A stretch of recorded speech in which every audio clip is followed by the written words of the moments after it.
మీరు గాలిలో తేలే విగ్రహం ఉన్న గుడికి వెళ్లారా? అదే సూర్య దేవాలయం. ఈ దేవాలయాన్ని 1255 సంవత్సరంలో నరసింహదేవ అనే రాజు నిర్మించాడు. ఈ దేవాలయం యొక్క ప్రత్యేకత ఏంటి అంటే, ఈ దేవాలయం పై భాగంలో ఒక పెద్ద అయస్కాంతం ఉంటుంది. అలానే కింది భాగంలో కూడా ఒక పెద్ద అయస్కాంతం ఉంటుంది.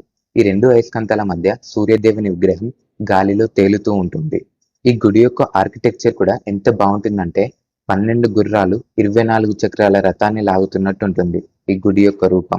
అలానే ఆ చక్రాలు కూడా మామూలు చక్రాలు కాదు. అవి నీడ గడియారాల్లాగా పనిచేస్తాయి. అంటే ఆ చక్రాలను లేదంటే ఆ చక్రాల నీడను గమనించి మీరు టైం ఎంత అవుతుందని చెప్పొచ్చు.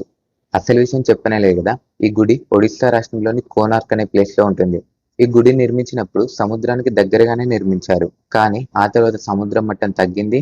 ఈ గుడి బీచ్‌కి కొంచెం దూరంగా ఉంటుంది. కానీ విషయం ఏంటి అంటే ఆ కాలంలో పోర్చుగీస్ వాళ్ళు ఈ గుడి పైభాగంలో ఉన్న అయస్కాంతాన్ని తీసేసినట్టు చెప్తారు. దానివల్ల గుడి కూడా కూలిపోయిందని చెప్తారు. ఇప్పుడు ఈ గుడి ఒక టూరిస్ట్ ప్రాంతంగా మారిపోయింది.